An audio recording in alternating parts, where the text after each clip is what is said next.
Valentine's day ഗിഫ്റ്റിന്റെ second പാർട്ടാണിത്. First part tag ചെയ്ത് കൊടുത്തിട്ടുണ്ട്. കാണാത്തവരൊന്ന് കണ്ടു നോക്കണേ. ആദ്യത്തെ 4 കാർഡ്സ് ഉണ്ടാക്കുന്ന വിധം ഫസ്റ്റ് പാർട്ടിൽ കണ്ടല്ലോ. ഇനി അടുത്ത കാർഡ് എടുക്കുക. വീഡിയോയിൽ കാണുന്നത് പോലെ ഒരു സൺ, മൂൺ ആൻഡ് സ്റ്റാർ വരയ്ക്കുക. ഇനി തുന്നിയെടുക്കാനാണ്. ഒരു സൂചി എടുത്ത് തുന്നാനായി ഹോൾസ് ഇടുക. ഞാനിവിടെ യെല്ലോ കളർ സിൽക്ക് ത്രെഡാണ് എടുത്തത്. നിങ്ങളുടെ കയ്യിലുള്ള ഏതെങ്കിലും നൂലെടുക്കുക കേട്ടോ. എന്നിട്ട് 3ഉം തുന്നിയെടുക്കുക. വീഡിയോയിൽ കാണുന്നത് പോലെ എഴുതി കൂടി എടുക്കുക. അടുത്ത കാർഡ് എടുത്ത് വീഡിയോയിൽ കാണുന്നത് പോലെ വരച്ചെടുക്കുക. ഒരു പേപ്പർ റോൾ ചെയ്തെടുത്ത് വീഡിയോയിൽ കാണുന്നത് പോലെ ഒട്ടിക്കുക. പിന്നെ സൂചി എടുത്ത് തുന്നിയെടുക്കുക. ഇവിടെ ചെറുതായൊന്ന് പണിപാളി. സാരമില്ല, ഫിക്സ് ചെയ്യാം.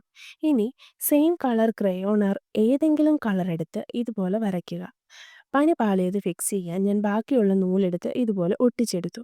U filled my life with colours എന്ന് കൂടി എഴുതി പെയിന്റ് ബ്രഷ് സെറ്റാക്കി.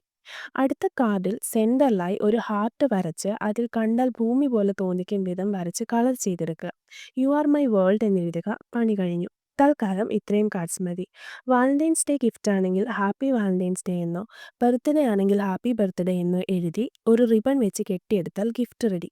ഇനിയും ഇതുപോലെ ക്രിയേറ്റീവ് കാർഡ് ഐഡിയാസ് വേണമെങ്കിൽ കമൻറ്റ് ഇടണേ. വീഡിയോ ഇഷ്ടമായെങ്കിൽ സപ്പോർട്ട് ചെയ്യണേ. Thank you for watching.